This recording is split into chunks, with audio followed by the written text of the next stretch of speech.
miren que poco a poco ahí nos vamos conociendo, ¿sí? Vamos mirando qué opciones de trabajar tenemos, qué fortalezas tenemos, qué quiero empezar a tener, quiénes son los que pueden ayudarme con cierto examen y otra cosa. Digamos que siempre les voy contando que yo soy egresado de la Universidad Nacional en Bogotá y como egresado de allá era un petardo porque era muy soberbio, ¿sí? Como hay una fortaleza grande en el conocimiento que nos dan en la facultad, crees que tienes todas las herramientas cuando sales, ¿no? Y cuando te vas dando cuenta que no, con el tiempo el pensamiento, por lo menos en mi caso, se ha vuelto un poco más flexible. Es decir, no traigo la verdad, todo lo que yo digo no es lo que hay que hacer, y todas las opiniones son válidas porque así se construye la medicina. Entonces, las cosas que yo les vaya diciendo hacen parte de una revisión que yo he hecho, que sigo haciendo, y de mucho de cosas personales, de experiencias personales. Yo no hago medicina basada en la experiencia, no me gusta, ni en la evidencia porque no tengo cómo hacerla bien hecha, pero sí les doy mis comentarios sobre medicamentos, sobre, por ejemplo, el tema de la epidemiología. Yo siempre lo cuestiono y lo critico porque es bien diferente en Norteamérica que acá. Y es importante que el pensamiento sea flexible porque vamos a hablar de patología clínica. Y en patología clínica es claro que sin correlación no podemos hacer bien las cosas. Sobre todo para quienes reciben muestras remitidas. Porque la enfermedad renal no se manifiesta igual en los perros que en los gatos. Nosotros vemos cómo los gatos manejan muchas veces valores de creatininas más altos que los perros también. O incluso en la misma especie felina. En dos gatos también puede manifestarse de forma diferente la misma enfermedad. Entonces tenemos benditos gatos con creatininas altas que están bien y benditos gatos con la misma creatinina que están supremamente mal. Y lo digo sobre todo en gatos porque el tamaño es uniforme, porque es evidente que en los perros un French Poodle, un Frenchito con creatinina de 4 está en la mala, cuando un Rottweiler con creatinina de 4 no ha dicho nada todavía, pues la diferencia de tamaño sí es importante. Pero pues en los gatitos es un reto, es un reto. Y asimismo los médicos veterinarios tenemos diferentes formas de afrontar los casos en la medicina. Y cada uno tiene su propia postura. Créanme que yo siempre fui una persona muy optimista y es importante que cualquiera de ustedes que maneje enfermedades de alta mortalidad sean muy optimistas. Si les gusta la oncología, que se mueren casi todos. Si les gusta la nefro, peor porque se mueren casi todos. Si les gusta el intensivo, pilas porque se mueren, pero hay que ser optimistas de todas formas. Otras personas somos pesimistas. No, mira, pues lo más probable es que se muera, pero luego lo salvas y te vuelves un héroe. Entonces la forma en la que lo haces tiene que dar la parada en cómo lo hacen, pero pues de eso se trata, que nos llenemos de conceptos de si vale la pena o no. Entonces bueno, este segundo tema con calma lo vamos a afrontar, se van a relajar para el siguiente que es un poquito más largo, pero obviamente vamos a hacer un quiz otra vez.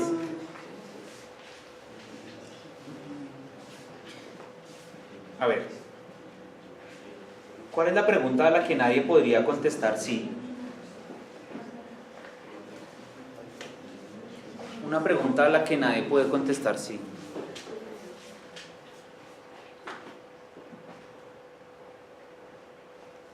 Échenle cabeza. Una pregunta a la que nadie puede contestar sí. ¿Tú sabes? ¿Tú atrás sabes? ¿O piensas en una? ¿Alguien? ¿No? ¿Me gané otro libro?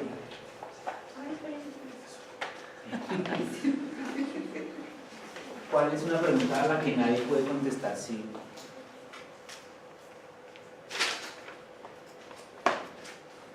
Bueno, sigamos. ¿Está durmiendo?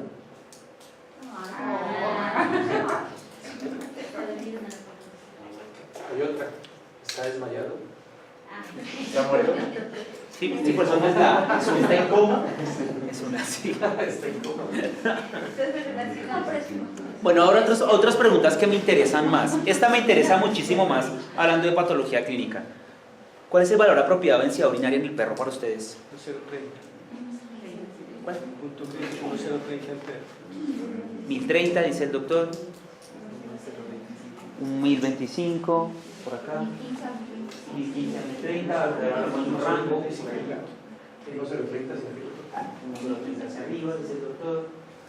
Vamos a hablar de estas cosas a medida que llevemos en el... Nadie dijo la colombiana, pero bueno. Depende. ¿Será que si mi perro es un French Poodle de 10 años, con una valvulopatía congestiva y está tomando furosemida, el valor apropiado en seminaria es 1030?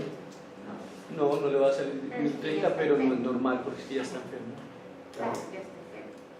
¿Está tomando furosemida? No. Si mi perro de furosemida está con densidad de 1030, lo que está pasando es que no se la está obviamente dando. si estoy dando el diurético va a estar de 1000. Por eso la respuesta sí es depende. Es depende de la situación del paciente. Pero un perro normal. Todos los perros son normales, en el riñón estoy hablando. Con riñón normal, o sea, ese perro si yo no le doy el diurético, pues se va a morir con una densidad de 1030, ahogado. ¿Cierto? Por eso sí es depende, ¿no? Valor apropiado de la densidad urinaria, y si hay urolintiasis 1030, mal, no me sirve. Entonces, ojo con eso, es muy depende, vamos a mirar. Pero bueno, sí es bueno ir teniendo una preconcepción. Esta me interesa, creo que más. ¿Qué prefieren, creatinina, urea o BUN? Víctor, Sí, depende. ¿tú qué prefieres? Digamos que vas a hacer un chequeo y solo te dejan hacer una. ¿Cuál de esas tres prefieres? ¿Creatinina, urea o BUN?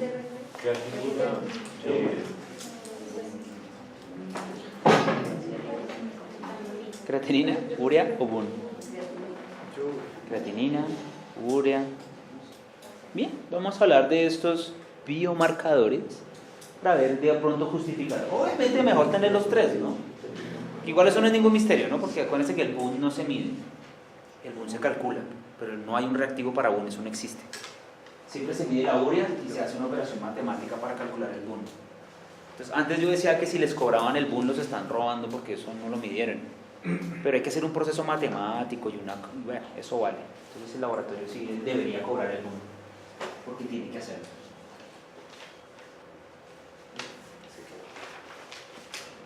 Y esta me interesa también mucho porque esto es muy relevante.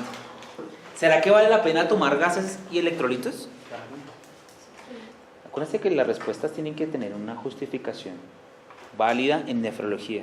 ¿Para qué tomar gases arteriales en nefrología? ¿Qué papel juega el riñón en el equilibrio ácido-base? ¿Regula qué? Regula el equilibrio ácido-base. No, pero ¿qué el equilibrio ácido-base? No, todo. Los electrolitos, por ejemplo, el sodio y potasio, ¿sí? ¿Y por qué arterial? Estoy hablando de gases, no de electrolitos.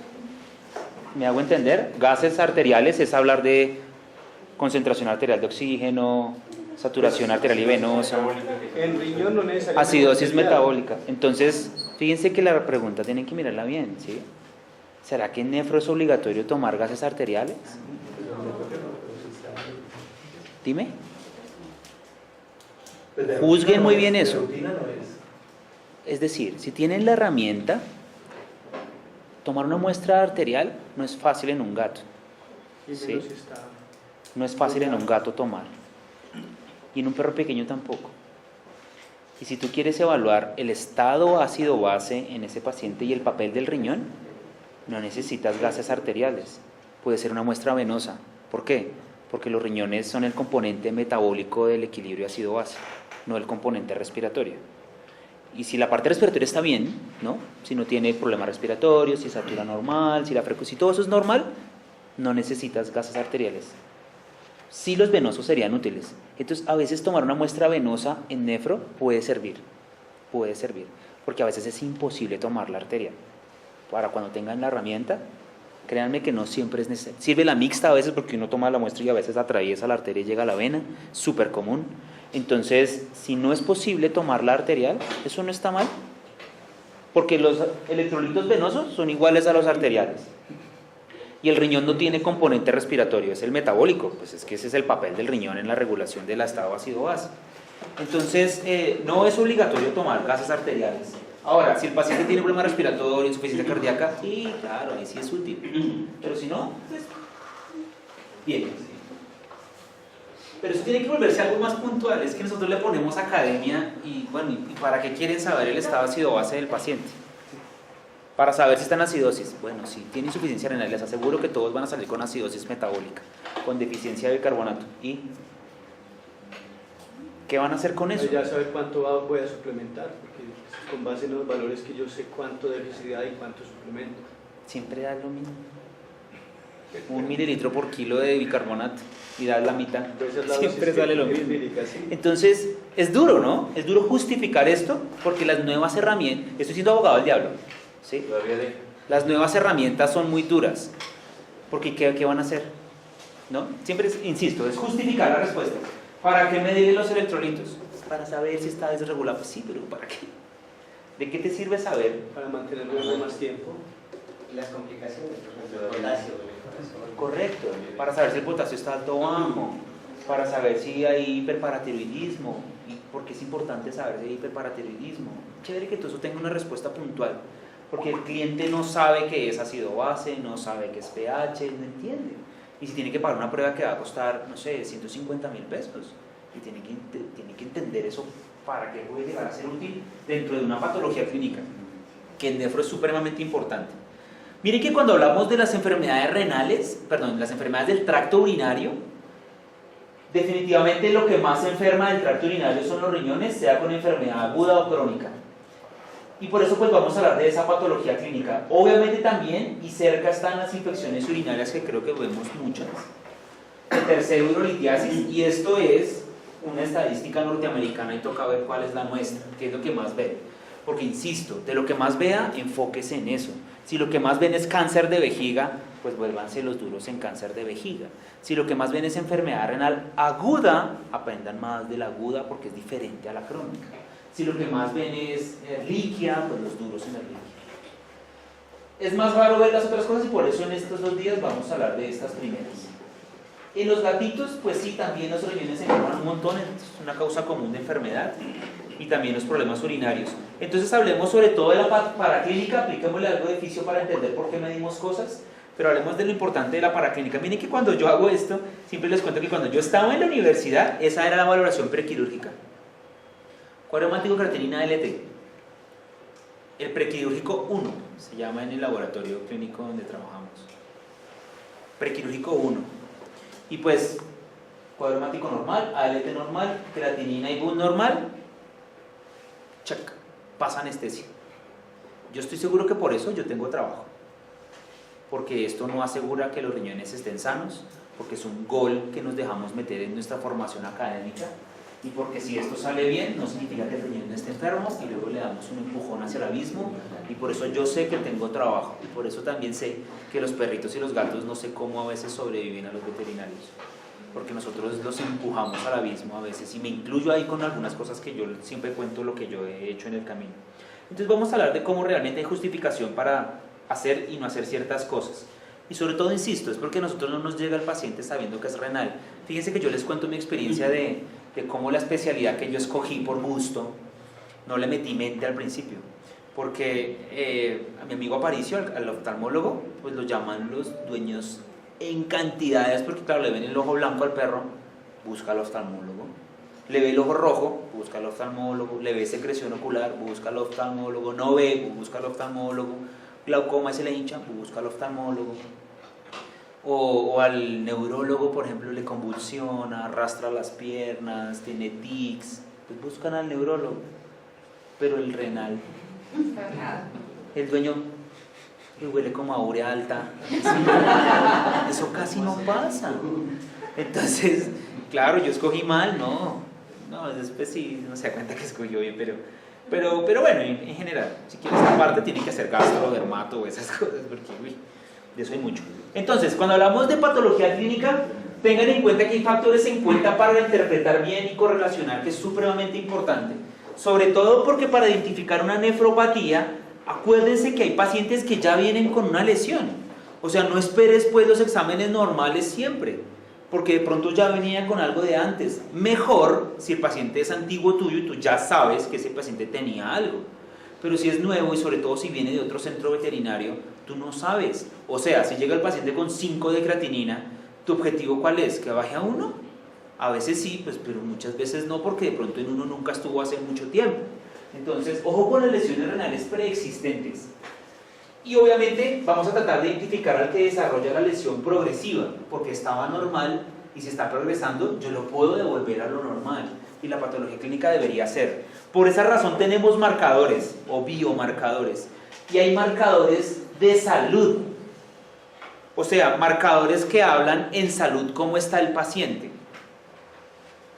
Y obviamente los que más hacemos son la creatinina sérica y la urea.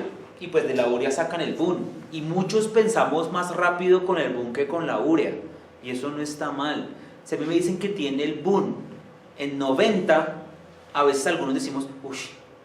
Si me dicen que tiene la urea en 90, me toca pensar un poquitico, ¿esta cuánto es que va? Simplemente es la unidad y el metabolito en el que más rápido piensen. Pero insisto, tenemos la creatinina sérica y la urea como los factores que más tenemos en cuenta. Nos gustan muchos estos porque en salud son muy constantes. No se ven modificados por muchas cosas en salud. Pero en salud es importante, estoy hablando de salud renal, no del cuerpo, ¿no? En salud del riñón. Porque quiero que se fijen en este ejemplo. Este paciente que tuvo un accidente automovilístico, le pasó por encima una volqueta en la zona posterior, tiene una fractura múltiple de la pelvis y tiene rota la vejiga. Y cuando tiene rota la vejiga, pues hay uroperitoneo y este paciente tiene la creatinina mayor a 10 en el refrotrón. ¿Y eso significa que el riñón está enfermo? No. De pronto no. Porque puede que sí, que tenga un riñón roto también estallado. O puede que después haga enfermedad renal. Pero en teoría podría el riñón estar perfecto. Entonces, ojo porque en salud los biomarcadores se pueden alterar, en salud del riñón. Los biomarcadores se pueden alterar. Entonces, siempre que tomen la muestra tengan presente todos esos factores de los cuales puede llegar a depender, porque no los podemos ver todos, pero tengan en cuenta todos los factores preanalíticos de la muestra, porque obviamente en el uroperitoneo la creatinina que estaba en la orina se reabsorbe muy rápido y el paciente manifiesta una azoemia muy severa. Y no necesariamente significa que el riñón se está enfermo en ese punto. Ténganlo presente, por favor. Obviamente hay otros factores de los cuales depende, y en las posrenales la creatinina es la que más se sube. O sea, en la ruptura del tracto urinario, a veces en la obstrucción del tracto urinario son las que más se suben, ¿no? Tengan presente otro hallazgo que es relativamente común y es este. Materia fecal pastosa y de color oscuro, ¿no? Esto se puede llamar, puede que sea melena, es muy probable. Y lo más importante en la melena es que recuerden que eso es sangre digerida en el tracto digestivo anterior. O sea, estómago e intestino proximal, por ahí hasta la mitad, no más, usualmente, ya después no sale negra. Entonces recuerden esto porque esto es súper común. Si el paciente tiene una dosis tóxica de un antiinflamatorio no esteroidal, probablemente haga una gastritis ulcerativa. O si se comió un cuerpo extraño, o si tiene parvo, incluso. Puede sangrar el estómago y el intestino proximal y los eritrocitos tienen grandes cantidades de urea. Y cuando la urea se libera en el intestino la absorbe rápidamente y los niveles de BUN y de urea en sangre se aumentan mucho. ¿Y esto será que ocurre en un paciente renal? ¿Será que puedes encontrar melena en un paciente renal? ¿Qué tan común llega a ser eso? La verdad es que no mucho. Sí lo ven. Y en los más malucos. En los hiperazotémicos severos se ve bastante. Claro. Lo he visto bastante. Entonces, los hiperazotémicos severos son los que más se mueren. Y lamentablemente hay poco que podamos hacer. Pero sí se puede, bueno.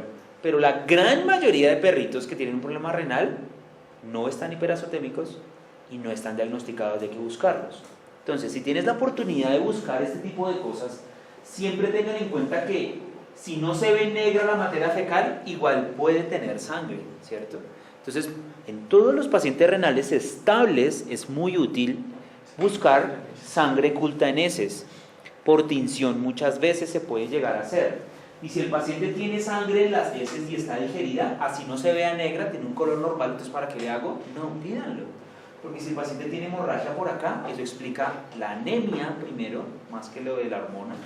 Y explica por qué se puede subir a veces el BUN. Obviamente esto también explica que si el paciente come solo pollo y solo carne, el BUN se sube porque pues tienen sangre y la sangre se digiere y aumenta los valores de urea en sangre. Y eso no significa que el riñón esté mejor o peor, significa que hay otro factor prerrenal que tiene que ver. También tenemos marcadores en salud del riñón como la densidad urinaria y el sedimento, e insisto, si el paciente tiene una situación, por ejemplo, de cardiopatía y necesita un diurético, la densidad urinaria baja por el diurético y eso no significa que el riñón esté enfermo. Entonces valorarlo tiene muchas connotaciones dependiendo de la situación del paciente.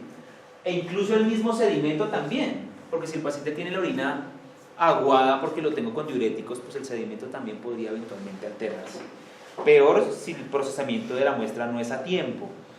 Con los marcadores de salud renal tipo densidad urinaria, tengan presente, por ejemplo, que el instrumento tiene que ser bien aprovechado, que no puedes medir la densidad urinaria con la tira de orina, porque está calibrada para humanos y el valor nunca va a dar un valor real, casi nunca. A veces en densidades bajas sí le pega, pero no es confiable. Tiene que ser uno con escala que sea calibrado.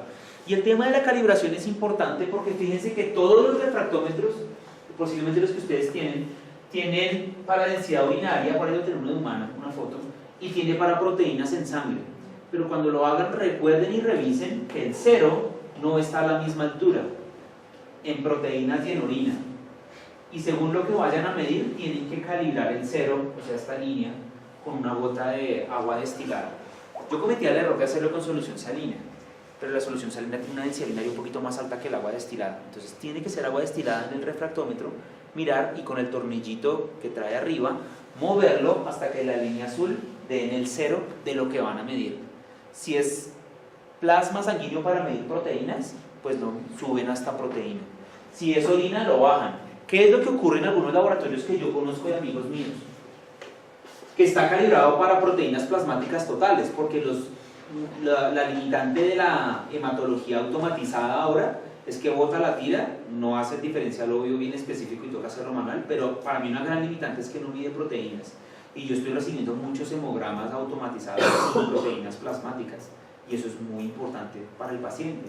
Entonces, con un refractómetro se hace muy fácil, y simplemente lo que se hace es que se calibra acá. Siempre la escala de proteína en sangre es más alta. Entonces, si nosotros medimos la orina con esta calibración, la densidad urinaria siempre va a dar más alta de lo que realmente es. Y podríamos pasar por sano un paciente enfermo. Entonces siempre hay que clasificarlo. O podríamos pasar por hipoproteinémico a un paciente que no lo es. Entonces, bueno, la sugerencia es clasificar. Obviamente hay factores que alteran todo, el color de la orina.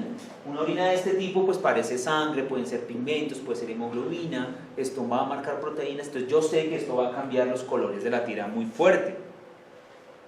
Y en el sedimento pues hay que tener en cuenta que depende de muchas cosas como la densidad de la orina y el tiempo de procesamiento para, que bueno, ya vamos a hablar de eso en su momento. Fíjense que este estudio me encanta muchísimo. La Forcade lo que hizo en estos pacientes es evaluar pacientes con sepsis. Todos tenemos claro que la sepsis mata y muchos se mueren. Una ruptura de un intestino, una intususcepción, un piómetra de esos terribles que a veces ni con la cirugía se salvan. Los realmente sépticos, muchos se mueren. Y no tenemos duda de que los pacientes en sepsis sufren de los riñones un montón. Muchos se mueren porque el riñón falla, de hecho. Pero fíjense cómo este hombre, Laforcade, tomó pacientes con sepsis y miró cambios en la sangre. Y se dio cuenta que en el paciente séptico la albúmina se baja. Se dio cuenta que, bueno, la glucosa no cambia mucho, que la fosfatasa alcalina se sube. Pero fíjense cómo los marcadores urinarios no cambiaron mucho. Fíjense que el paciente séptico, la media de creatinina es 0,9 y eso es normal. 0,9 es normal. Según estos datos, el paciente séptico los riñones no sufren. Según eso, la media. Pero todos tenemos claro que sí. ¿Cuál es la conclusión real que deberíamos sacar? No es que el riñón no sufre, es que la creatinina no es el marcador de salud renal ideal en sepsis. Pero el p-valor no es significativo. Claro que no, porque la dispersión es muy amplia. La de 0,5 a 3,4. Por esa razón no sirve como el marcador para sepsis. Por eso hay que tener muy en cuenta esos datos completos. Entonces, ¿cuál es el marcador para sepsis si el riñón sí sufre? De eso es lo que vamos a mencionar, ¿cierto? Vamos a hablar de eso. Es muy difícil el tema de la densidad porque los pacientes están casi siempre sobrehidratados por el problema de la hipotensión responsiva a volumen. Entonces, de este tipo de conceptos es que me gustaría crear una fuerte base en el diagnóstico del laboratorio, que definitivamente debería ser conocer lo normal para descubrir lo anormal, tiene sentido. Ahí la fisio tiene su medio cabida, y es ¿qué quieres evaluar? ¿Cuál es el blanco que quieres? Porque así como dijimos que no es el riñón, sino es el patrón vascular, es el glomérulo, es el túbulo, el proximal, el distal, todo lo puedes evaluar. Entonces, ahí es cuando empezamos. Mi trabajo actualmente es basado en objetivos, más que problema orientado, porque eso es para la universidad, ya después eso no es tan fácil de aplicar porque es muy largo. Entonces, más que todo en objetivos, yo me planteo un objetivo claro y es entender qué funciones renales se pierden y necesito saber cómo evaluarlas para saber entonces cómo arreglarlas, porque no es que se pierden todas las funciones cuando se daña el riñón. Luego de eso, develar si es un paciente renal o no renal y qué es lo que está pasando allá adentro, y por eso empezamos primero con la parte de patología clínica que me va a decir qué funciones se pierden. Entonces recordemos que para saber qué funciones se pierden, pues recordemos cómo funciona normalmente el riñón, o más bien qué hace. Regálenme 4 funciones del riñón, por favor. Funciones de los riñones. Entonces vamos a hablar que filtrar, más que una función del riñón, es un proceso renal para cumplir una función. Realmente filtrar no es una función renal. Filtrar es una forma en la cual el riñón hace algo. O sea, ¿para qué filtra el riñón? Entonces, esa sí es una función, ¿cierto? Excreción de toxinas. ¿Cómo? Sí, con filtración y otros procesos. Pero la filtración la vamos a ver como un proceso renal más que una función. La función es excretar toxinas, por ejemplo, ¿cierto? ¿Qué más? Función biosintética. ¿Qué sintetiza? La eritropoyetina y Entonces, síntesis y degradación de hormonas, ¿cierto? ¿Qué más hacen los riñones? reguladora del equilibrio ácido-base. Entonces, fíjense cómo a medida que van saliendo tantas funciones, de ahí salen las pruebas que tienes que hacer. De ahí salen las pruebas que tienes que hacer. Porque si yo quiero saber si mi paciente tiene una buena biosíntesis hormonal, ¿le voy a hacer una creatinina? No. Entonces, fíjense cómo la patología clínica empieza a extenderse, entendiendo que es lo básico. Entonces, se reconocen al menos 26 funciones de los riñones individuales. La sugerencia actual es que hagas una maleta de cosas y agrupes para que sea más fácil de recordar. Y la forma de agruparlo, pues sí es, usualmente recomiendo que tengas 4 grandes cajones de funciones de los riñones, como mencionaba el doctor. Y es obviamente una función de regulación, es importante como el título de la carpeta que tienes que tener. Es una función reguladora de muchas cosas, ¿sí? Luego le ponemos el complemento, pero es una función reguladora. Entonces, mi objetivo como nefrología que practico es, bueno, quiero saber si mi paciente perdió la capacidad de regular. ¿Regular qué? El estado hídrico, electrolítico y ácido base. Eso hacen los riñones, regulan las 3. Entonces, ¿cómo estás evaluando la capacidad de regular líquidos del paciente renal? ¿Con una creatinina? Segundo, una función excretora. ¿De qué? De endotoxinas y de exotoxinas también. ¿Cuáles endotoxinas? Urea, creatinina. Esas son las que más evaluamos, pero hay cientos más que vale la pena también entender, en que puedes medirle muchas más cosas de excreción. Y las exotoxinas me interesan es porque yo voy a medicar al paciente renal, y si los medicamentos tienen una excreción renal, pues tengo que tener eso presente para la modificación de las dosis o la escogencia incluso del medicamento. La otra función es la metabólica, que se relaciona con lo que el doctor nos comentaba. En la función metabólica los riñones se encargan de sintetizar, ojo, y degradar varios productos endocrinos. Entonces, respecto a la síntesis es cierto. Entonces tenemos, por ejemplo, la eritropoyetina, que más se sintetiza como hormonas en el riñón. La angiotensina no es una hormona y no se sintetiza en el riñón. Vamos a hablar de eso. Las prostaglandinas. ¿La aldosterona se produce en los riñones? ¿Dónde se produce la aldosterona? En la zona glomerulosa de la corteza adrenal. Prostaglandinas, sí. Y tiene que ver algo con la vitamina D. Tiene que ver con el 2,5 de... Es el único lugar relevante donde se activa la vitamina D. Es el único en el adulto, ¿no? Lugar relevante de activación de la vitamina D, estoy de acuerdo. Esos son como, ahí hay varios más. Ahora, la degradación también es importante, porque los riñones son el principal lugar de degradación y eliminación de una hormona que se llama gastrina, si les suena. ¿Qué hace la gastrina?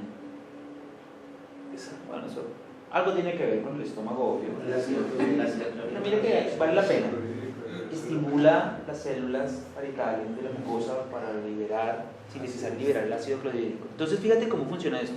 Si el riñón no hace bien su función metabólica y la gastrina de pronto no se degrada bien, tienes explicado en parte porque este paciente puede tener hiperacidosis estomacal y el sangrado de muchas otras. No es solamente el mismo mecanismo que tenemos en la mente con la urea, puede haber otro.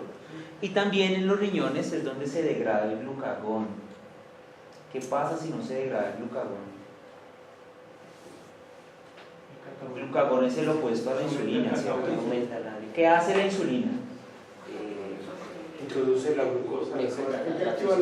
Baja la glicemia, ¿cierto? Así como de forma clínica. Baja la glicemia, sin el mecanismo. Y el glucagón, pues, sube la glicemia. Entonces, ojo, porque esta es una posible explicación de por qué los pacientes renales pueden ser diabetoides y por qué algunos pacientes renales pueden tener glicemias más altas de la normal sin ser diabéticos. Y puede haber resistencia a la insulina y por eso son diabetoides, pero a veces más que resistencia a la insulina es diferente. La resistencia a la insulina es un encubrimiento de la membrana celular con amiloide, lípidos y demás, ¿cierto? A veces es por aumentos de los niveles de glucagón, pero pues no medimos glucagón nunca. También hace gluconeogénesis, pero pues eso en los pequeños animales no se tiene muy en cuenta. Y es el principal órgano modulador de la presión arterial a mediano y largo plazo, que ahí sí tiene que ver con el sistema de renina, angiotensina, aldosterona, sin ser una hormona y sin ser una función metabólica. Tiene una función vasoactiva porque es el principal regulador de la presión arterial a mediano y largo plazo, en parte por el sistema de renina, angiotensina, aldosterona y otros mecanismos. Entonces, si tenemos un cajón con todas estas funciones y sus subtítulos, pues sabes cómo lo tienes que evaluar. Entonces, regula el equilibrio hídrico. ¿Cómo con un examen de laboratorio evalúas la capacidad renal para regular el equilibrio hídrico? Proteína. ¿Cuál? ¿Proteínas en dónde? ¿En sangre o en orina? Digamos que el paciente pierde la capacidad para regular y está perdiendo montones, pues hay hemoconcentración, ¿cierto? Pero no es específico, porque puede haber hemoconcentración por otra causa. La densidad urinaria probablemente sea el mejor marcador de la capacidad del riñón para regular el equilibrio hídrico. Si el paciente tiene creatinina alta y la densidad urinaria es 1050 o 1060, está regulando bien los líquidos y de pronto es otra cosa, ¿no? Pero si el paciente tiene la densidad urinaria en 1010, pues el paciente tiene incapacidad para regular los líquidos y es muy fácil hacer ese examen. Regula también los electrolitos. Puedes medir los electrolitos. Regula también el estado ácido-base en la parte metabólica, pues puedes hacer ese examen también. Excreta toxinas, puedes medir toxinas. Síntesis de eritropoyetina, bueno, puedes medir eritropoyetina si quieres y puedes ver los productos de la eritropoyetina, pero bueno, eso tenemos que verlo bien porque la anemia por deficiencia de eritropoyetina es absolutamente escasa, afortunadamente. Tiene que ver con la vitamina D, entonces puedes medir los electrolitos también y puedes medir la presión arterial, entonces puedes medir todo. Recuerden que para que los riñones funcionen depende de otros órganos. Acuérdense que el corazón es importante para que la sangre llegue con buena presión, ¿no? Y haga bien su desempeño y haga bien su trabajo, y por eso es que medimos la presión arterial y el gasto y todo eso que ya lo vamos a mencionar. Obviamente el tema de la regulación hídrica es súper importante. Es bien importante la regulación hídrica. Y por eso la densidad urinaria les da tantos datos.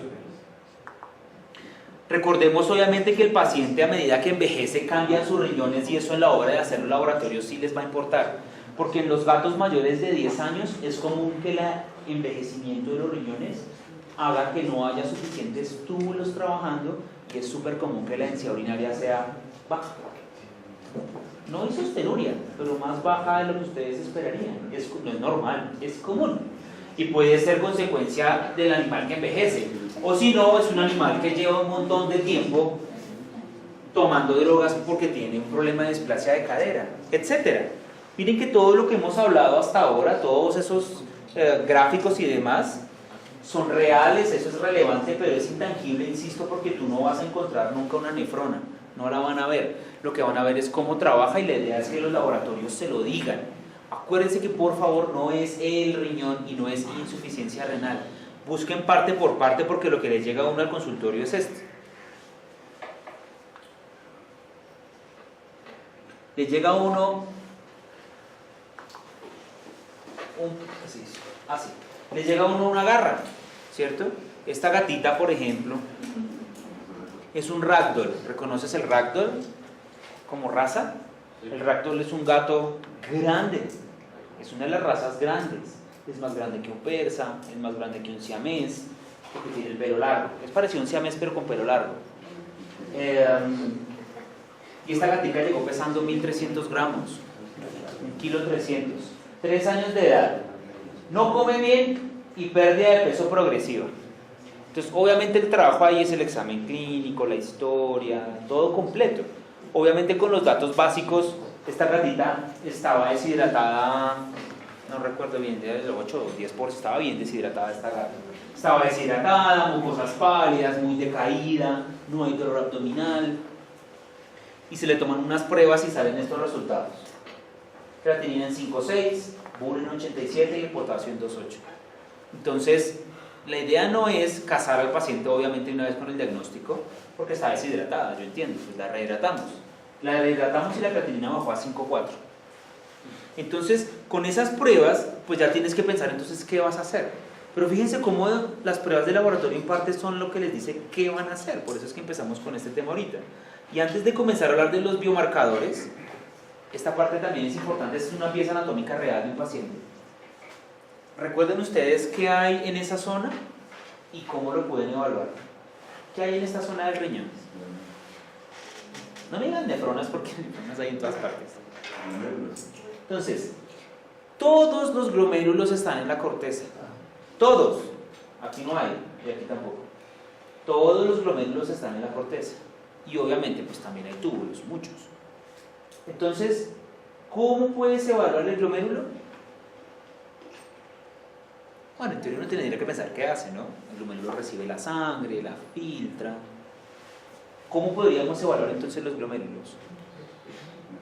Muy bien, proteinuria, ya lo vimos en la primera sesión, es el marcador más importante de la salud glomerular. Entonces, aquí hay glomérulos y los puedes medir así. Como también hay túbulos, señor. Perdón, es que yo no sé si habla de esto, si hablo de pero la corrección de la proteína por ácidos transaminases, ¿no? Eso lo están haciendo. Cada vez menos porque es muy dispendioso. La carta de comparación para poder decir qué nivel de paz tiene el paciente tiene 10 variantes. Entonces se ha vuelto muy dispendioso, pero es la única prueba de turbidez que se sigue haciendo en el mundo de forma validada. La prueba de Heller no está validada, pero pues muchos lo hacen por comodidad porque es más fácil y más rápido y no tiene una escala de comparación. Entonces sí, todavía se hace el PAS, todavía. Ahora se hace más UPC, es que desde que llegó el UPC ya casi no se hace nada más. Entonces, ahí están glomérulos. Ahora, en esta otra zona, ¿qué hay y cómo lo pueden medir? ¿Qué hay acá? Entonces, esta es la médula renal, ¿cierto? Y ahí están los túbulos. Miren por qué de una vez les muestro, porque también vamos a hablar de ecografía, que esto no es hueco, que ahí hay carnecita. Entonces, cuando uno hace una ecografía en el riñón, esta parte no tiene por qué ser negra, porque no es hueca. Tiene que verse de cierto color. ¿Y los túbulos? ¿Cómo evaluamos la salud de los túbulos entonces? Densidad urinaria, regulan el equilibrio hídrico porque aquí toda el agua se recupera acá. Hacemos también todos los electrolitos, porque aquí es donde se regulan los electrolitos. Hacemos el estado ácido-base, hacemos pruebas en la orina para ver si se pierden cosas que no deberían, como la glucosa. Hacemos excreción fraccional de sodio. Y esta última,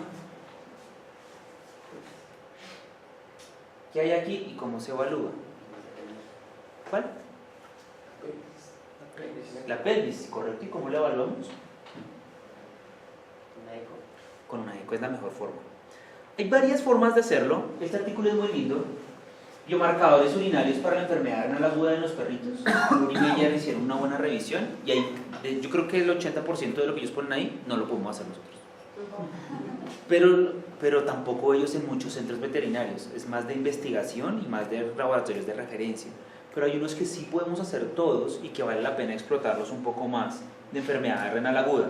También es importante que sepas que cada prueba diagnóstica tiene una sensibilidad y una especificidad pues, determinada.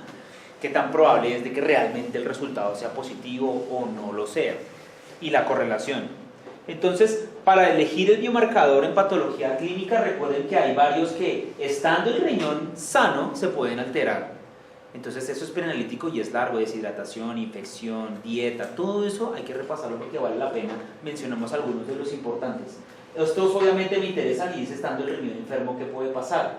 En el libro de Ettinger, en el 2007, Di Bartola publica esta tabla de qué es lo que más comúnmente cambia si sube o baja en perritos con valores con enfermedad renal aguda. Entonces fíjense que según esto, la creatinina se sube en todos, el BUN se sube en todos en pacientes agudos, ¿no? La albúmina se baja en muchos, el calcio se puede bajar en estadios iniciales, la presión arterial siempre se sube y el fósforo se sube. Son marcadores que pueden subirse y bajarse con mucha frecuencia, pero pues yo sé que a la mano en nuestro medio hay un montón. Nos encanta usar la creatinina, sabemos que el BUN y la urea tienen una correlación importante, entonces pues hay que hacerlos y hay que interpretarlos de la mejor forma. La idea es que extiendan la base de datos a otros que nos pueden dar un montón de datos, como un parcial de orina, los electrolitos y demás. Pero fíjense que yo siempre también digo que tratemos de hacerlo, saquémosle el jugo al que me devuelva más rápido. Entonces, si yo puedo hacer unos electrolitos al paciente, y en Bogotá pasa mucho y es horrible, y se demoran 48 horas. Tiempo de retorno de un potasio, 48 horas, ya que ya se murió de la arritmia, ¿cierto? Muy chévere hacerlo, muy importante, muy útil. Hablemos de uno peor, leptospira. Leptospira 13 cerobares por MAT. ¿Cuánto se demora el tiempo de retorno de esa prueba? Como 10, 12 días. 8 a 10 días, a veces 15. Y eso se demora porque hay que cultivar la leptospira, es un camello. Entonces de pronto no es el examen ideal para ciertos momentos de la práctica médica en ciertos pacientes, ¿no? En los que están más agudos. Entonces bueno, hay que buscarle solución a estas cosas.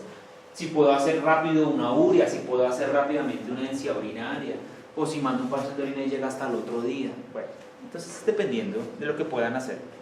Nosotros aprendimos con una experta en laboratorio clínico, que de corazón espero que venga aquí, que podemos hacer muchísimas más cosas de las que hacemos con un parcial de orina seguramente bien hecho, bien interpretado, muchas más. Yo incluso todavía les sigo aprendiendo muchas cosas que se puede, o sea, hacer el laboratorio in-house está bien, hacer el parcial de orina en la clínica está bien, pero es probable que hay cosas que no podamos hacer por falta de entrenamiento que podrían dar más datos, y eso lo aprendemos con los expertos. Entonces, hay tres tipos de marcadores de salud en el paciente renal. Hay biomarcadores físicos y sistémicos que no vamos a hablar aquí en este punto porque vamos a hablar de patología clínica de los laboratorios, pero sí los vamos a mencionar después en enfermedad renal. Hay marcadores en sangre y hay marcadores en orina. Entonces, los marcadores físicos y sistémicos sobre todo van a hablar de la capacidad reguladora y excretora. Luego los vamos a mencionar, que si vomita, que si orina, bueno, etc. Entonces nos vamos a enfocar primero en los marcadores en sangre y obviamente empezamos con la consideración de la línea roja. Entonces, importante, lo más importante de la línea roja es el tema de la anemia. Entonces acuérdense del gatito que vimos nosotros en el caso de la doctora. Ese gatito tenía el hematocrito en 19%. ¿Tiene anemia? Sí. La anemia tienen que clasificarla en leve, moderada o severa. No, primero en leve, moderada o severa. Entonces, ¿qué dicen del 19? ¿Leve, moderada o severa? Severa, moderada. ¿Cuál es el parámetro? Hay algunas sugerencias, ¿no? En algunos textos. En algunos textos. Y en parte es según las concentraciones de hemoglobina, ¿no? La hemoglobina es un marcador importante muchas veces. Porque digamos, si el eritrocito es hipocrómico, de pronto el hematocrito es 19, pero la hemoglobina está más baja de la proporción del tercio ese supuestamente. Normalmente la hemoglobina tiene que estar por encima de 11 y si la hemoglobina está por debajo de 11 ya tiene anemia el paciente fijo. Y si el paciente tiene la hemoglobina entre 7 y 9 tiene una anemia moderada. Y todo lo que sea por debajo de 7 es una anemia severa. Es una anemia severa. Entonces, no sé en cuánto tiene la hemoglobina este paciente. No me acuerdo, ahí está en el dato, ahorita miramos. 19%. No sé, si lo dividen en 3 da menos de 7. Entonces, pero pues esa no es una buena idea en un paciente renal nunca. Porque, insisto, si es hipocrómico el paciente, la hemoglobina va a dar menos de esa división por 3. Menos, a menos que sea una hemorragia. Entonces, ¿qué hacemos con este gato para saber el tema de la anemia? ¿Por qué creen que tiene anemia? ¿Cómo la vamos a diagnosticar? Entonces, es importante el tema de la regeneración, pero acuérdense que en gatos hay muchas limitantes. Acuérdense que los reticulocitos en los gatos no son un método para hablar de regeneración, porque los reticulocitos del gato tienen una vida media muy larga. Entonces no es posible hablar de regeneración con reticulocitos. Tal vez sí con los índices se pueden evaluar, pero pues no siempre se debe a lo mismo que si el paciente no regenera es por deficiencia de la hormona. Porque acuérdense la historia de este gato, y es que este gato fue operado y tiene prequirúrgicos y supuestamente está normal, y hay que creerle. Y entonces, ¿por qué tiene anemia? Obviamente una opción es la hemorragia y el otro, lo que dice el doctor, que haga hemólisis. Entonces es súper importante que tengan en cuenta eso, porque de una vez les salto a eso. Lo más común es que nosotros tengamos en la mente que el paciente hace anemia por deficiencia de eritropoyetina, y eso ocurre cuando queda menos del 12% de las nefronas vivas, o sea, nada, cuando ya es súper terminal. Si yo confirmo que el paciente tiene deficiencia de eritropoyetina, ese paciente es terminal y se va a morir en 4 a 6 meses casi que fijo. Entonces, eso es poco común afortunadamente. Por favor, tengan en cuenta las otras causas de anemia del paciente renal. Entonces, si el paciente tiene anemia, busquen la causa, pero tengan en cuenta las siguientes consideraciones. Primero, nutricional, porque el paciente renal crónico usualmente está desnutrido. Y obviamente si no hay recurso, pues no puede tener anemia también por eso. Segundo, el tema de la anemia ferropénica, deficiencias de hierro. No hay en pequeños animales eso. Todavía es controversial y por eso yo no les traigo la verdad única y no debería decir el no tan duro. Porque la evidencia que muchas escuelas manejan y la que yo manejo es que las reservas de hierro en el cuerpo de los perros y de los gatos siempre es suficiente, así haya desnutrición, para que el paciente no haga anemia ferropénica. Y por las respuestas al tratamiento, igual hay que darle hierro porque es un componente importante para estimular la eritropoyesis. Tal vez una de las causas más importantes de anemia en los pacientes renales es la pérdida gastrointestinal, por un lado, y la otra es la hipovitaminosis B. Yo creo que esa es una oportunidad para todos nosotros.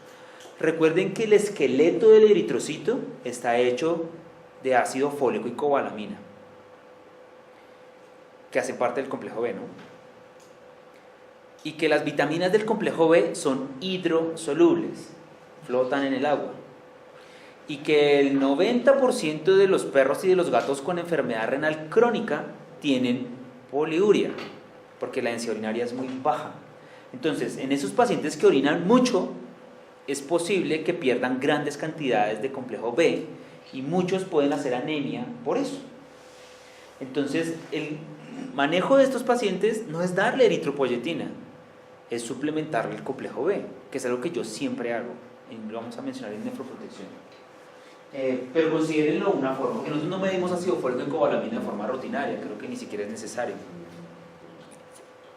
Y obviamente si el paciente tiene una infección, Ehrlichia o Babesia, pues la anemia puede tener otras connotaciones. Ahora, si todo está controlado y el paciente tiene anemia por deficiencia de eritropoyetina, sí, tiene una anemia no regenerativa usualmente el paciente, microcíclica, hipocrómica, y pues le va a ir mal porque sabemos que está muy alterado.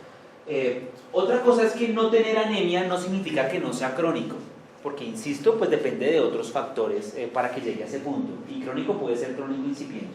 Eso respecto a la línea roja, entonces que el laboratorio nos clasifique muy bien el tipo de anemia que pueda tener el paciente.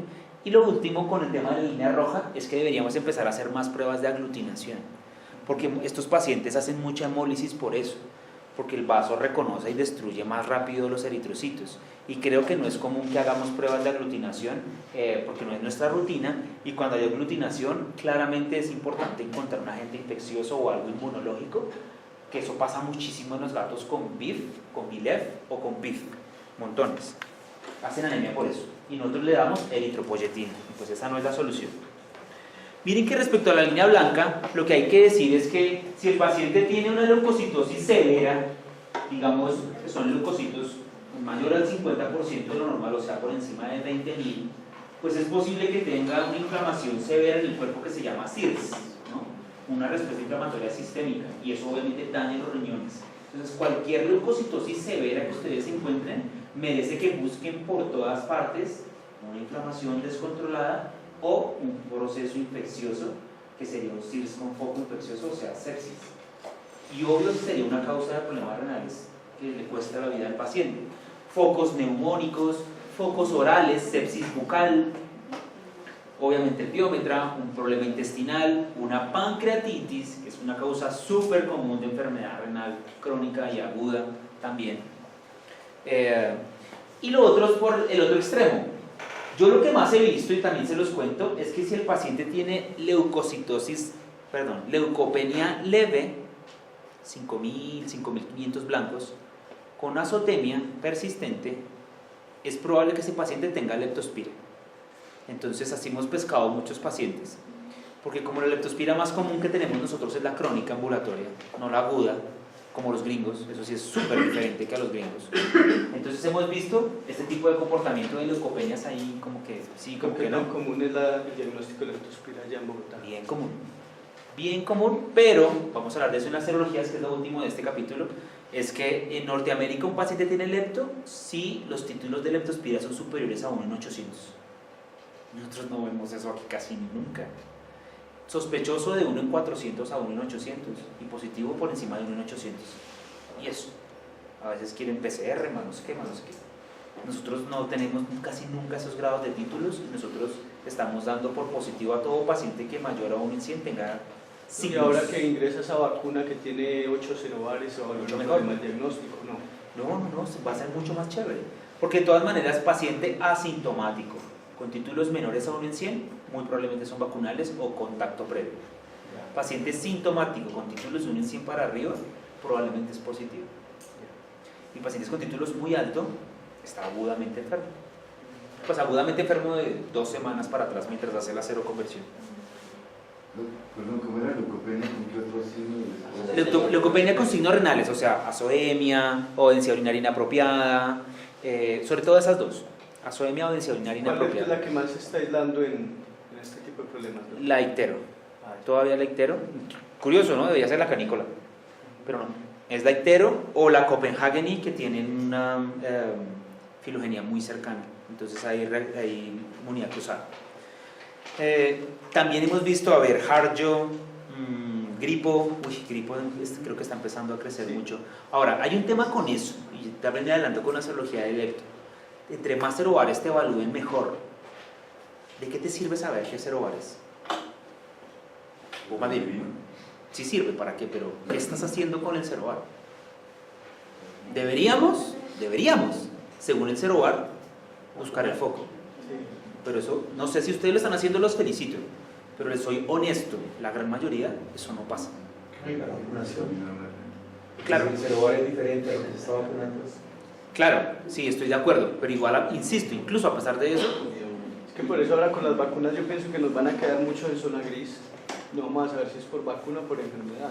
Pero pues obviamente ya volviendo a muestrear se puede definir. Sí, no debería ser difícil. Si el paciente es asintomático y tiene 1 en 100, no, es vacunal.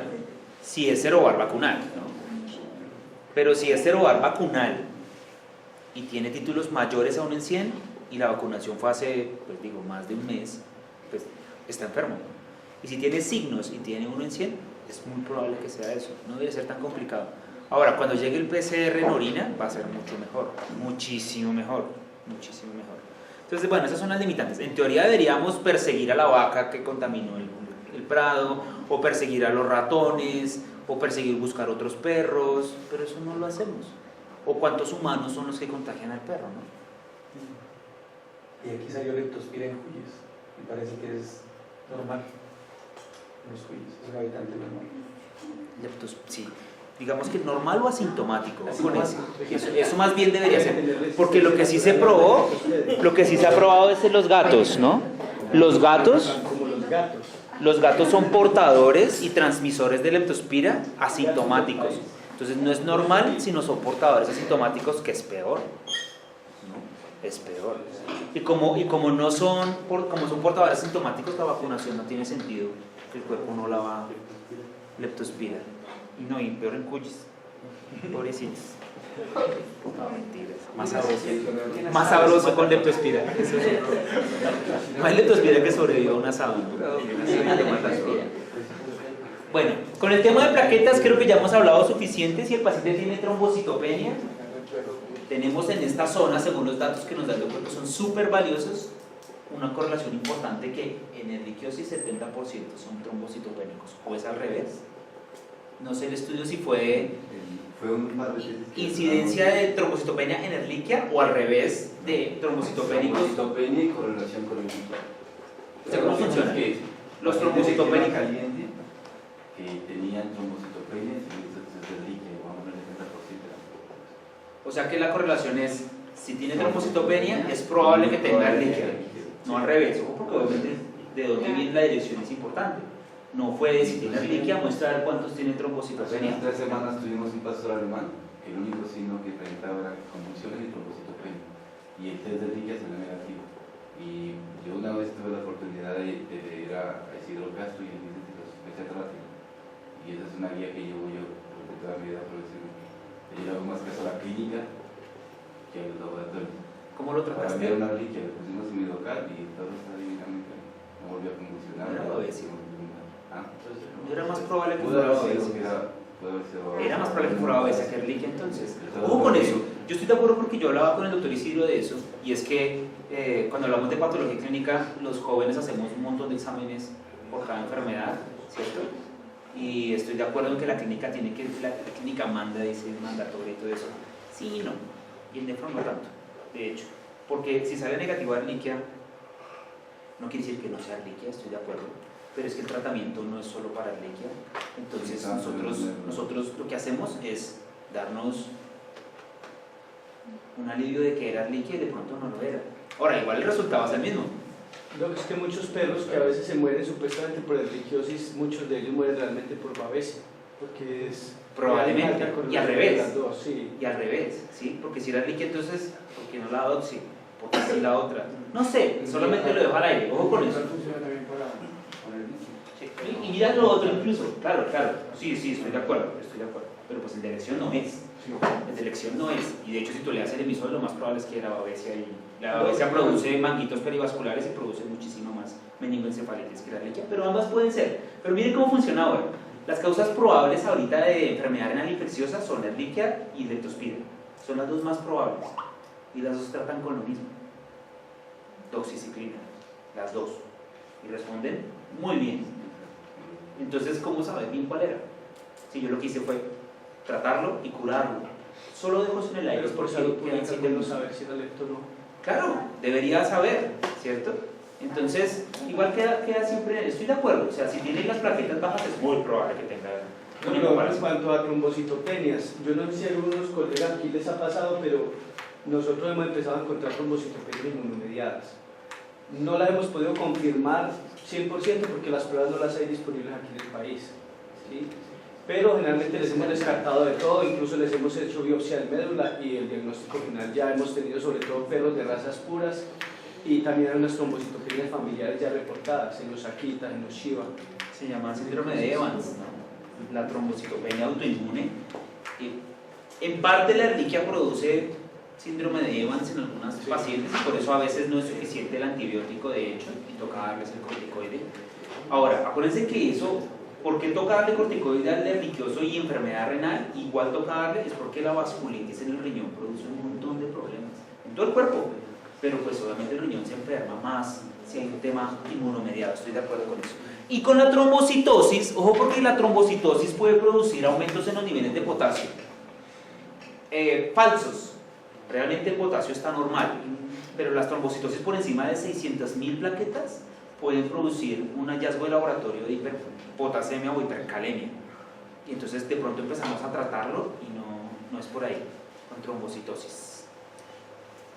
Ahora, con plaquetas bajas busquemos las otras causas, ¿no? Medicamentos, sulfas y quinolonas pueden producir trombocitopenia farmacológica, que no es tan común, pero pues bueno, yo tuve uno y se murió, horrible. Proteínas totales, por favor, proteínas totales no pueden faltar, sobre todo ahora que tenemos hematología automatizada, que estoy empezando a ver tantos cuadros hemáticos sin proteínas, por dos razones. Una es que da correlación con la nutrición del paciente, y la otra es que si tiene la albúmina baja, pues obviamente las proteínas totales pueden bajarse, y lo opuesto. Si las proteínas totales están muy altas, es probable que haya una enfermedad inflamatoria crónica en alguna parte del cuerpo, Ehrlichia, dermatopatías, X, intestinal, correcto. Y eso pues obviamente puede llegar a enfermar el riñón. Entonces siempre medir proteínas totales. Obviamente los medicamentos se transportan a través de las proteínas, entonces sí es importante que esté normal. Monitorear el paciente agudo y crónico es útil, pero ojo, porque yo al paciente anémico crónico no me la paso sacándole sangre para ver cómo va, pues porque le cuesta trabajo regenerar y yo no le voy a ayudar extrayendo 2-3 centímetros por vez.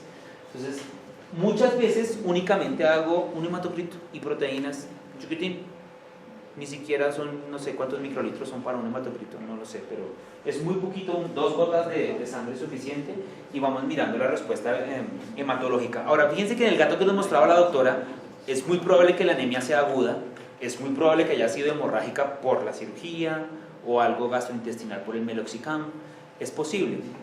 Entonces yo siempre lo que hago es controlar el foco infeccioso, que coma y demás, y vamos mirando la evolución con el hematocrito. Mire, cuando hablamos de la bioquímica, desde luego que hay que hablar de creatinina y de uno. Lo más importante con la creatinina es que es uno de los marcadores más aproximados a la realidad de la función del riñón de excreción de toxinas, a la tasa de filtración glomerular, que sería entonces el nombre de cómo lo hace el riñón. Fíjense que esta tabla de Gayton dice, que se lee de aquí para allá, que a menor tasa de filtración glomerular, más altos son los valores de creatinina. Por eso la creatinina es útil. Pero también lo que pueden ver es que la gráfica no es lineal, es curvilínea. Significa que en descensos iniciales de la TFG, la creatinina no alcanza a cambiar. Por eso no es un marcador ni temprano ni absoluto. O sea, no necesariamente. Ahora, si se está subiendo, o sea, es muy específico, pero a veces no sensible, porque si se está subiendo, no hay duda, se está bajando la TFG. Pero si está normal, no quiere decir que la TFG sea normal. Esas son las limitantes que tiene.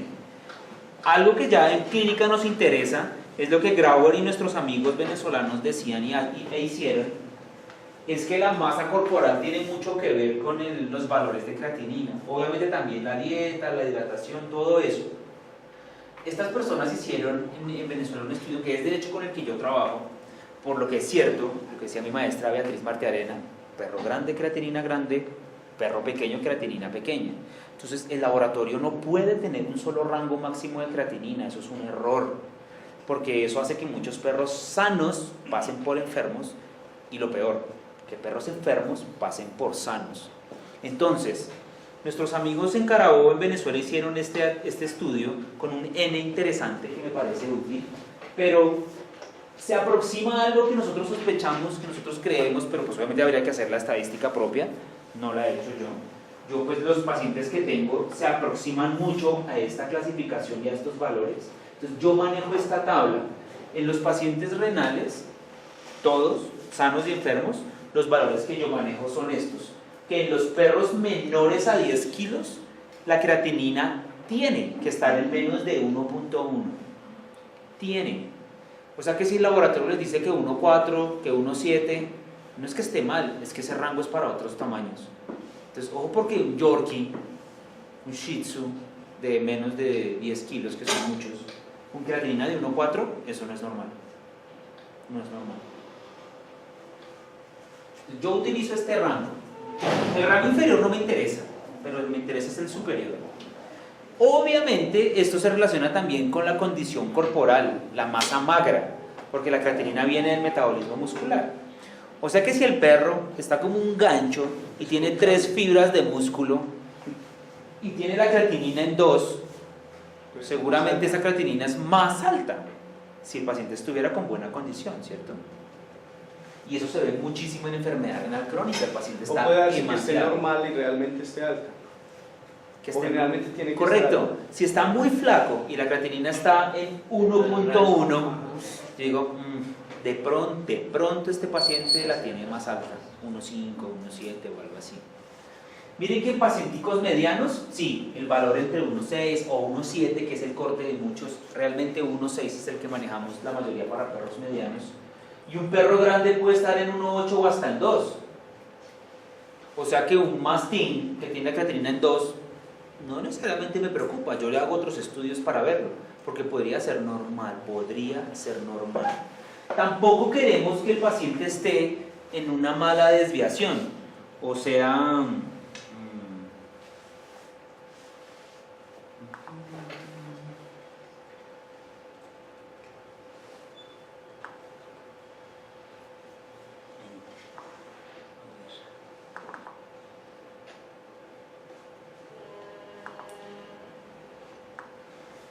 casi todos estos pacientes, todas son curvas de distribución normal, y con estos laboratorios también pasa eso.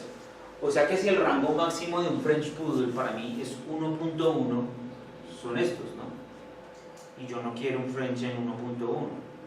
Si yo tengo un French en 1.1, bueno, sí, está normal, pero podría estar muy cerca a la parte superior de los laboratorios. Siempre queremos que los pacientes estén acá en el 80%. Siempre los queremos ahí. Y si un mastín napolitano me sale en 2, para mí es normal, pero pues le hago más estudios buscando si hay alguna alteración extra. Yo les puedo pasar este artículo, pero pues los datos son esos, ¿no? Ahora, lo que más hay que recordar, que es fácil, es que los perritos de menos de 10 hasta 1.1, porque es como el límite más complejo de manejar. Y después de eso, si quieres, ponte un límite de 1.7 y le van a pegar más o menos a los dos. Pero menos de 1.1 a todos los perritos de 9 kilos para abajo. Yo creo que ahí pescamos muchos. Otra cosa importante con los valores de creatinina que les pido que recuerden es esta distribución fisiológica que hace el cuerpo. ¿Qué dice aquí en la gráfica? Fíjense aquí en el eje de la X dice presión arterial media en milímetros de mercurio. Y en el eje de la Y tenemos tasa de filtración glomerular en azul, que es el trabajo del riñón. Entonces, ¿qué dice la gráfica? Que en presiones arteriales medias entre 80 y 150, los riñones son capaces de mantener su trabajo. A pesar de que la sangre llegue con menos presión o con mucha presión, en ese rango los riñones tienen la capacidad de mantener el trabajo, la velocidad de filtración de la sangre. Pero que por debajo de 80 milímetros de mercurio de media, la TFG empieza a bajar porque la sangre llega muy pasito. Y además de eso, pues bueno, ya se sobreesfuerza el riñón, que no es muy bueno. Más importante, obviamente, estamos diciendo que el TFG la medimos con creatinina, en este caso la correlación. Quiere decir que por debajo de 80 la creatinina se sube porque la TFG se empieza a bajar de forma inesperada. Pero a mí me parece muy importante cómo se cruza con el otro, que es el flujo renal de sangre. ¿Qué tanta sangre le llega al riñón? O sea, perfusión. Fíjense que dice la gráfica que en presiones arteriales bajas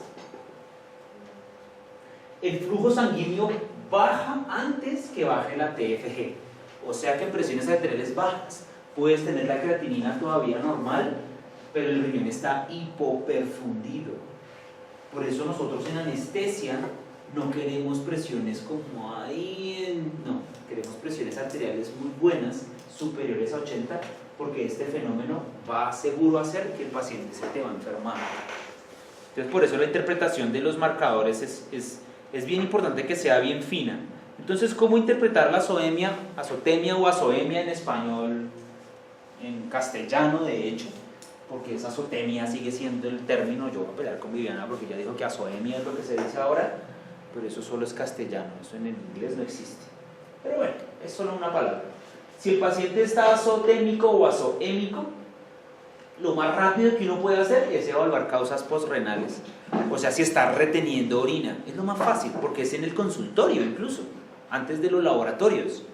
Si el paciente tiene, por ejemplo, dificultad al paso de sonda, vejiga sobredistendida, si el paciente tiene una causa postrenal, de pronto el riñón está sano, entonces le hago los estudios para determinar la causa de la obstrucción, ¿no? Catalogo la azoemia como postrenal y lo corrijo. Y probablemente el riñón, súper. Ahora, si no hay nada postrenal, lo que sigue fácil es descartar lo prerrenal. Si el paciente está clínicamente deshidratado, esa es una posibilidad. O la otra es hacerle al tiempo un parcial de orina y por eso el uroanálisis antes de la terapia es tan importante. Se supone que hay que hacer antes y después, pero la mayoría de veces por costos el propietario no lo hace. Entonces mi consejo, cómprate un refractómetro, mandas un parcial de orina a un laboratorio externo y le cobras 5.000 pesos más o 3.000 pesos más por hacerle tú mismo la densidad urinaria antes y después de la terapia. Y con eso tú sabes los cambios en las densidades urinarias, porque después de la terapia siempre la densidad baja porque sobrehidratamos. Entonces no es fácil interpretar eso. Pero le podemos hacer un parcial de orina. Si el paciente tiene azoemia o azotemia y la densidad urinaria es alta, y si se le puede hacer excreción fraccional de sodio, pues bueno, chévere. Pero si la densidad urinaria es alta, pues probablemente hay un componente prerrenal que se puede corregir y eso es muy chévere y es muy útil.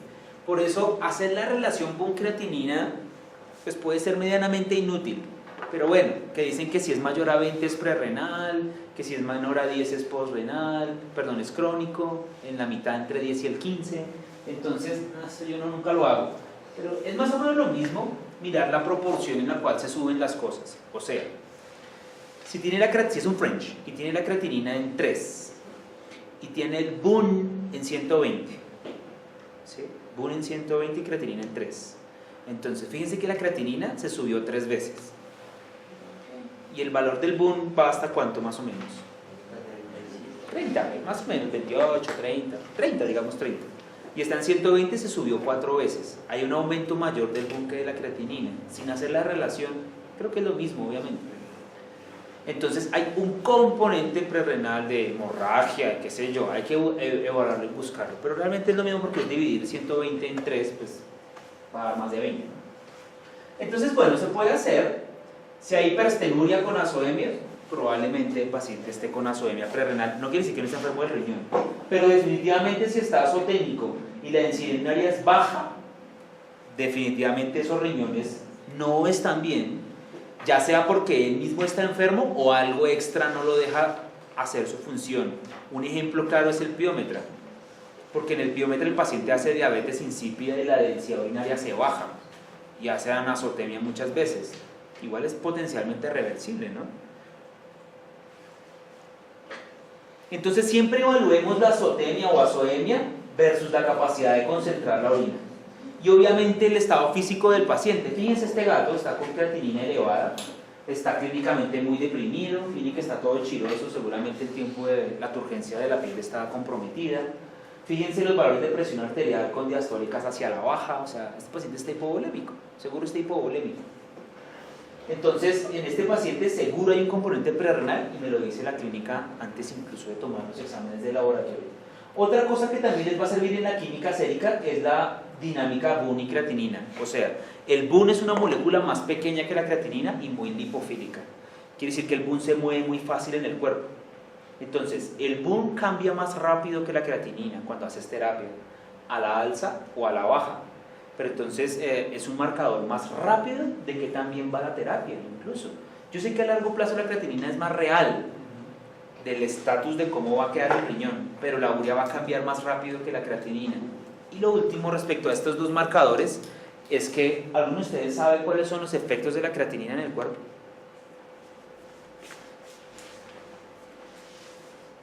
¿Qué le hace la creatinina al cuerpo? ¿Por qué es tan mala la creatinina?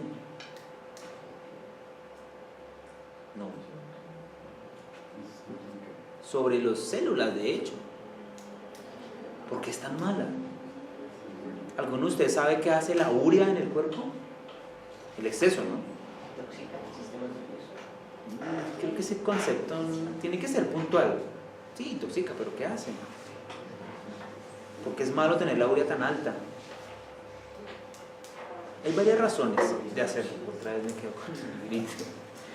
Una de ellas es que, bueno, no hay unos mecanismos específicos de por qué la creatinina es tóxica. En cambio, la urea sí, mira, la urea puede producir hiperosmolaridad plasmática. Disfunción leucocitaria. Puede producir disfunción plaquetaria. Disminuye la vida del eritrocito. Esa es una de las que más nos interesan en el paciente más crítico. Necrosis de epitelios gastrointestinales. Puede inducir vasculitis y trombosis y necrosis de muchas mucosas. Puede producir úlceras porque las bacterias cogen la urea y la convierten en amoníaco. Entonces es claro que la urea, por eso en diálisis lo que nos interesa es la urea, no la creatinina. Es súper importante eso, pero pues la creatinina en últimas es un marcador más real de la TFG. Por eso la seguimos también usando. Por eso es bueno hacer las dos. Entonces bien, pero bueno, el BUN cambia más rápido y la urea, bueno, el que les guste, cambia más rápido. Recuerden que no todo paciente azoémico tiene insuficiencia renal. Puede tener, no sé, roto el tracto urinario, deshidratación, hemorragia en el tracto digestivo, o la hemólisis de la muestra, ¿no? La hemólisis produce aumentos de la urea. Siempre recuerden que como las dos se manejan diferente, la urea va a ser bien útil y que por eso tomen laboratorios antes y después. Cerremos antes del break con otros marcadores bioquímicos que pueden utilizar y es la excreción fraccional de sodio. Eso es como más complejo y más avanzado y ya les digo en cuál yo les recomiendo que lo hagan. Perdón, me devuelvo. La excreción fraccional de sodio es importante porque el sodio es tan valioso en el cuerpo que por la orina sale solamente menos del 1% del sodio total. El sodio que pasa por el cuerpo, por el riñón, perdón, solo se excreta el 1%, menos del 1%. Entonces, para hacer una excreción fraccional lo que se hace es evaluar el porcentaje de sodio que se elimina. Recuerden que el sodio se regula en los túbulos, no tiene que ver con el glomérulo. Si la excreción fraccional de sodio es mayor al 1%, significa que los túbulos no están haciendo bien su trabajo y el paciente tiene una enfermedad renal tubular. Fijo, refijo. ¿Y eso cuándo lo pueden ustedes hacer? Cuando tengas enfermedades que afectan más el túbulo que el glomérulo. Por ejemplo, la nefritis. La nefritis no perdona el glomérulo, pero pues ataca más el intersticio y los túbulos. Y la nefritis es una de las consecuencias más comunes en los gatos. Más que la glomerulonefritis es la nefritis. Y en los perros las nefritis se dan más por fenómenos tóxicos. Entonces, si un paciente se intoxica, no tiene que ser veneno, pero por ejemplo por un antiinflamatorio no esteroidal, con uvas, con metales pesados, con algún químico que dañe los túbulos, con gentamicina, con excesos de furo. En estos pacientes, cuando ya crees que el paciente se curó, realmente para saber si se curó deberías hacer una excreción fraccional. Y si la excreción fraccional es mayor a 1, sigue enfermo de los túbulos y sigue necesitando terapia. ¿Y esa cómo la miden? Bueno, la excreción fraccional es una... tienes que hacer un delta del electrolito y la creatinina en la sangre y en la orina. Entonces, es concentración del electrolito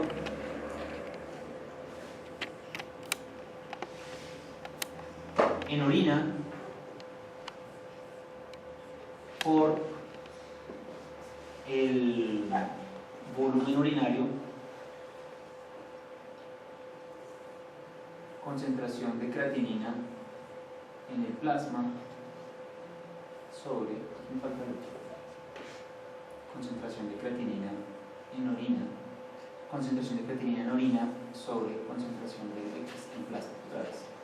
Concentración del sodio en orina sobre concentración de sodio en el plasma, dividido todo sobre concentración de creatinina en el plasma sobre concentración de creatinina en orina. Entonces fíjate que arriba del soluto, arriba es orina, abajo es plasma, y en la creatinina es al revés. Abajo es plasma, arriba es plasma y abajo es orina. Ustedes podrían subir ¿no? Podrían también hacerlo como concentración del sodio en la orina sobre concentración de sodio en el plasma por concentración de sodio en la orina sobre concentración de creatinina por 100.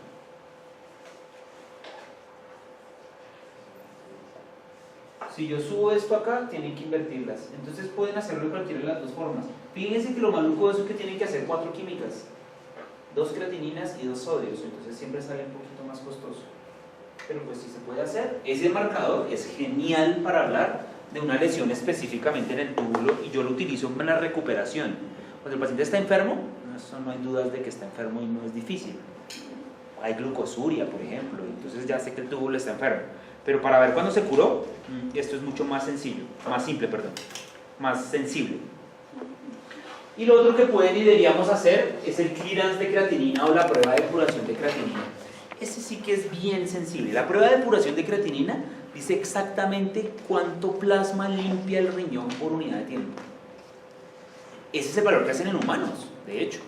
Y así te clasifican la enfermedad renal. ¿Cuánto clearance tiene? 50 mililitros por minuto, 50 ml minuto, 100 ml minuto, lo que sea. Entonces, la prueba de depuración de creatinina en veterinaria, la limitante es que está correlacionada con el tiempo de producción de un volumen de orina X. Entonces, nos toca ponernos a recogerle orina al perro o al gato por X tiempo y luego hacer las cuentas. Entonces, se puede hacer, entre más tiempo lo hagan, es más específico y más real el dato. Pero la sugerencia actual es que lo tomes 1 hora o 2. Chévere si puedes 4 horas de recolección de muestra. ¿Y qué hay que medir? Creatinina urinaria por volumen urinario en ese tiempo. Pones una sonda, desocupas todo, tiempo cero. Luego en 1 hora, o en 2, o en 4, tomas toda la orina en una bolsa. A esa orina le vas a medir la creatinina. Ahí tomas una muestra, mides la creatinina. Miras cuánto volumen de orina hay, 100 ml. ¿En cuánto tiempo se produjo esa orina? Ojalá en minutos. Y divides por la creatinina del plasma al final del tiempo de recolección. Entonces pasas la sonda, desocupas todo, pones un tapón. A la hora o 2 horas, quitas el tapón, recoges toda la orina y ahí en ese punto le toman creatinina del plasma. Y al final, por cancelación de unidades, les va a dar en mililitros por minuto. Mililitros por minuto. Miren cuál es lo normal. De 2.5 a 5 es lo normal de este resultado. Mililitros por kilo. Ojo con esta. Por minuto por kilo. O sea que tienes que hacer la fórmula completa porque normalmente este valor al final de esta ecuación les va a dar 50, 100. Y uno no entiende qué pasó. Tienen que dividirlo por el peso del paciente para que cuadre dentro de estos rangos. ¿Cómo se interpreta? Si el resultado da menos de 2.5 mililitros por kilo por minuto, quiere decir que el riñón no está limpiando suficiente plasma y que tiene una enfermedad renal establecida. Esto es muy malo, que esté por debajo. Cuando está por encima, significa que los riñones están en sobreesfuerzo. Y cada vez que hemos hecho esta prueba, lo más común es que nos dé más de 5. Y eso tampoco es bueno, porque significa que a costa de sobreesforzarse el paciente, está logrando mantener la creatinina normal, y eso, o bueno, normal no, sino en donde la tenga, y eso va a hacer que el riñón se muera más rápido. Que se llama hiperfiltración renal. La diuresis, digamos, en un paciente estorenópata hospitalizado con una insuficiencia renal aguda, por ejemplo, usted le empieza el tratamiento diurético y todo el cuento. El diurético está sobreutilizado y cada vez lo utilizamos menos. Sí, pero digamos, ¿cada cuánto recomienda o cada cuánto mide usted la producción urinaria? ¿Cuántas veces al día la mide? 2. 2 veces al día. Cuando llega, Ya. y a las 4 horas o 6 horas cuando lo repongo, si la producción es buena, ya le quito la sonda para que no se me contamine. Si está ahí como en la mañana y en la noche. Doc, ¿y qué tan confiable es medirla por ecografía? No mucho. No. No, porque tú necesitas evaluarlo por unidad de tiempo. Entonces, tiene que ser muy preciso. Entonces, yo lo que hago, yo le pongo la sonda al paciente, desocupo y lo mido 1 hora. Ya. Saco el volumen de producción en 1 hora, que es el rango que no sabemos, ¿no? Que es 1 a 2 ml por kilo por hora. Sí. Y ya, si da menos La de idea eso, cuando inician diuréticos es que aumente. tiene que ser más de 2. Pero es que, mira, el diurético en el perro renal está absolutamente mal utilizado. Pero me refiero a los móticos, por ejemplo, los moris, Cualquiera. está hipertenso. También, igual, lo mismo. Si el paciente tiene oliguria, es porque el volumen urinario es bajo, entonces el diurético va siempre. Y la probabilidad de que el volumen urinario suba por encima de 2 es muy baja. Entonces no es tan relevante para la decisión D, ¿no? Para el monitoreo, obviamente es súper útil, súper útil. Bueno, acuérdense que habíamos hablado finalmente que la creatinina no se sube tanto con el tema de la sepsis. Entonces hay otros marcadores que nos van a ir llegando. Uno de ellos es la famosa cistatina C, la van a escuchar y leer cada vez más. Pero por ahora es un ensayo que es costoso. Hay nuevos marcadores que tenemos que buscar. El último marcador que hay en el mundo se llama, y léanlo por favor, SDMA. SDMA. Dimetilarginasa simétrica, tiene el nombre ese largote. El SDMA es el presente ya y es el futuro del diagnóstico renal. Futuro para nosotros. Presente en países donde ya está, bueno, en Estados Unidos, es el único. Entonces, IDEXX desarrolló el SDMA como un marcador de enfermedad renal precoz que puede detectar la enfermedad 17 meses antes que la creatinina. Es impresionante. En teoría se hace entonces en screenings de rutina, no sé, un perfil geriátrico. Entonces el SDMA únicamente ahora es de IDEXX, no es para pruebas en clinics, sino es para laboratorios de referencia, pero ya se está empezando a hacer. Y es el marcador más precoz que se empieza a subir mucho tiempo antes que la creatinina en el crónico espontáneo. El crónico espontáneo es el que se envejece, ¿no? Si es una cosa aguda, también se sube antes que la creatinina, pero pues es una cuestión de horas o días nomás. SDMA. Entonces, las consideraciones bioquímicas finales es que tú tienes que tomar todo, porque si el paciente tiene la creatinina alta, puede ser por muchas cosas. Cosas que no deben faltar, el perfil hepático. Y perfil hepático es pruebas de integridad y de función, ojo con eso, ¿no? Porque la ALT y la AST son pruebas de integridad y son importantes, claro que sí, pero no de función.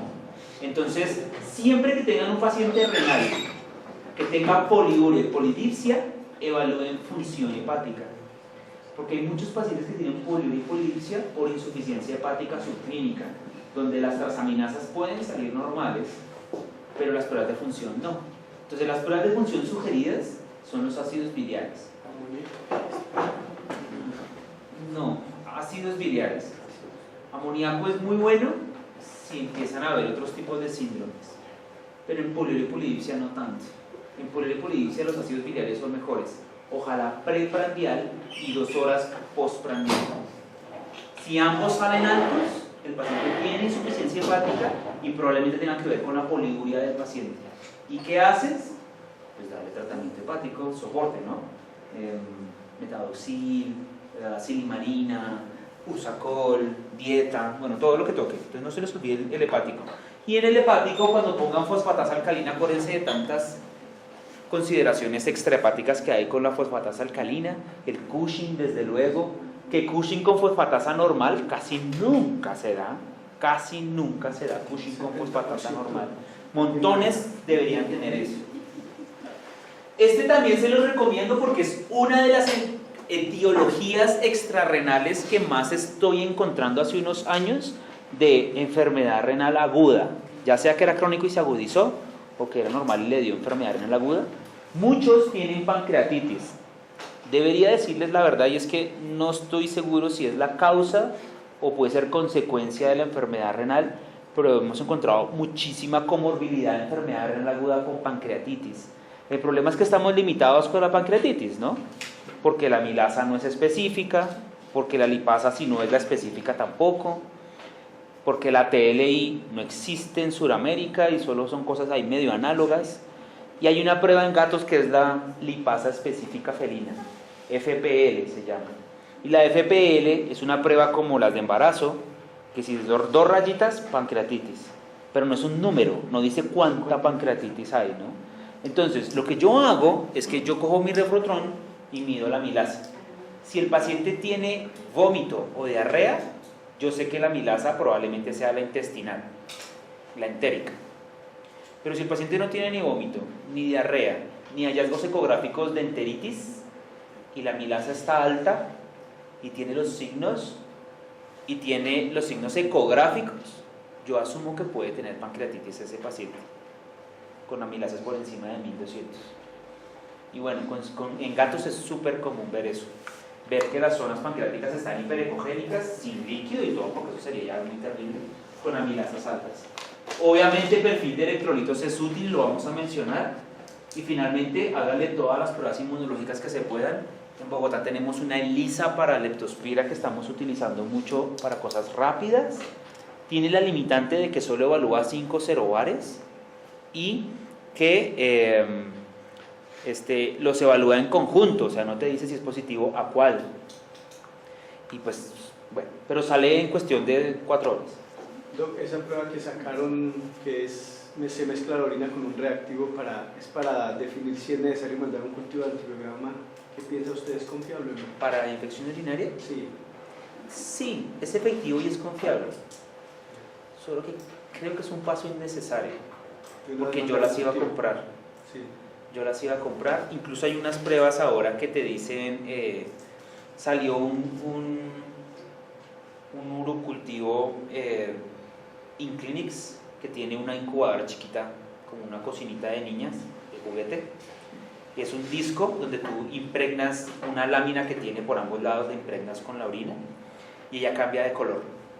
Y tiene la capacidad de diagnosticar 6 tipos de bacterias según los colores que eso tome. Entonces, genial. Y vale nada, vale como $10 o menos, $7 sale cada prueba. Y lo puedes hacer en la clínica, insisto, entonces me parece genial. Entonces yo lo iba a comprar para tenerlo, para saber qué bacteria tiene el paciente. Pero hay 2 problemas. Uno, no te dice el recuento de unidades formadoras de colonia. Entonces no sabes si se va recuperando el paciente o no. Y no da antibiograma. Entonces la tarea queda a medias. En teoría después de eso toca mandar el antibiograma, mandar ese Pero digamos el que yo le digo que da negativo para infección, o sea que No. posiblemente no hay, uno no mandaría cultivo en teoría. No, eso no es buena idea porque la mayoría de pacientes renales, como tienen la densidad urinaria baja, o sea, la densidad urinaria es tan baja que las bacterias se alejan mucho unas de otras y por eso puedes ni verlas en el microscopio y que estén y el cultivo salga positivo. Sí, es mejor.